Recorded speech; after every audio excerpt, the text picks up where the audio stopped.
Hi friends, welcome to my channel legal help in Hindi.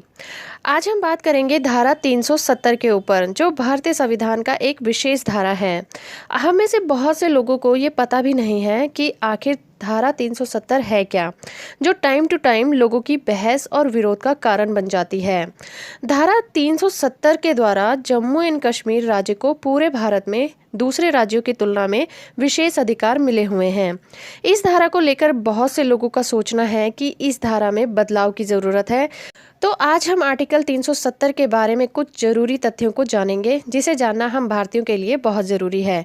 तो video start करने से पहले मैं आपसे रिक्वेस्ट करना चाहूँगी कि अगर अभी तक आपने मेरा चैनल सब्सक्राइब नहीं किया है तो सब्सक्राइब कर लें और साथ में दिए गए बेल आइकन को भी प्रेस कर दें, ताकि मेरे द्वारा डाली गई वीडियो के नोटिफिकेशन आपको मिलते रहें। तो आइए स्टार्ट करते हैं आज का हमारा ये वीडियो।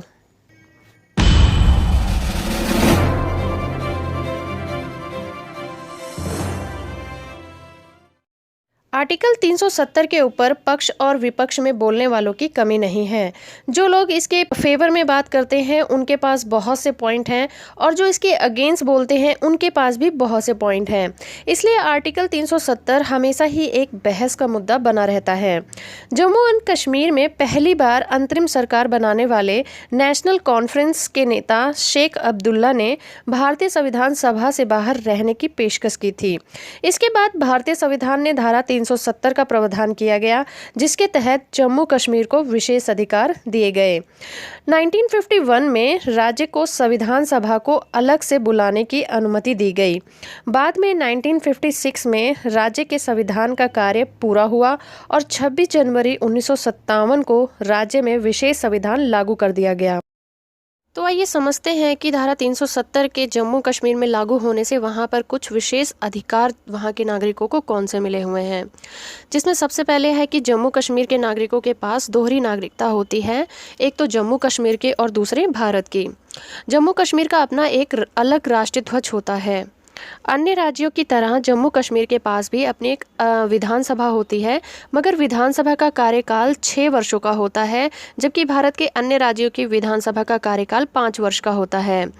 अगर आप जम्मू कश्मीर जाकर भारत के तिरंगे का अपमान कर देते हैं तो वहाँ पर इसे अपराध नहीं माना जाता। भारत के उच्चतम न्यायालय यानी कि सुप्रीम कोर्ट का आदेश जम्मू और कश्मीर में लागू नहीं होता। भारतीय संविधान की धारा 360, जो कि वित्तीय आपातकाल से संबंधित है, वो आर्टिकल 370 के चलते जम्मू कश्मीर पर लागू नहीं होती। भारतीय संविधान का भाग 4 में राज्यों के नीति निर्देशक तत्वों का प्रावधान है, जो भाग 4A में नागरिकों के मूल कर्तव्य गिनाए गए हैं, पर नीति निर्देशक तत्व और मूल कर्तव्य जम्मू कश्मीर में लागू नहीं होते। भारत की संसद जम्मू कश्मीर के संबंध में अत्यंत ही सीमित कानून बना सकती है। भारत की संसद को जम्मू कश्मीर के विषय में डिफेंस, फॉरेन अफेयर्स, कम्युनिकेशन के विषय में कानून बनाने का अधिकार है, लेकिन किसी दूसरे विषय में कानून को लागू करवाने के लिए उन्हें केंद्र सरकार से परमिशन लेनी होती है। जम्मू कश्मीर की कोई महिला अगर भारत की किसी व्यक्ति से मैरिज करती है तो उस महिला की नागरिकता वहां पर समाप्त हो जाती है, परंतु अगर जम्मू कश्मीर की किसी भी महिला का विवाह पाकिस्तानी व्यक्ति से हो जाता है तो उस व्यक्ति को भी जम्मू कश्मीर की नागरिकता प्राप्त हो जाती है। आर्टिकल 370 के चलते जम्मू कश्मीर में RTI एक्ट लागू नहीं होता और ना ही RTE और CAG वहाँ पर लागू होता है। कश्मीर की महिलाओं पर शरीयत कानून लागू होता है और कश्मीर में पंचायत का भी कोई प्रावधान नहीं है। कश्मीर के बाहर के लोग वहाँ पर ज़मीन नहीं खरीद सकते। तो ये थी कुछ ज़रूरी बातें जो कि जम्मू एंड कश्मीर में धारा 370 के लागू होने की वजह से अप्लाई होती हैं। अब बात करते हैं इसकी कुछ हिस्ट्री के बारे में। भारतीय जनसंघ के संस्थापक श्यामा प्रसाद मुखर्जी ने धारा 370 के खिलाफ बेड़ा उठाया था। उन्होंने 1951 में भारतीय जनसंघ की स्थापना की थी, जिसका नाम 1980 में बदलकर भारतीय जनता पार्टी रख दिया गया था। श्यामा प्रसाद मुखर्जी इस संवैधानिक प्रावधान के पूरी तरह खिलाफ थे।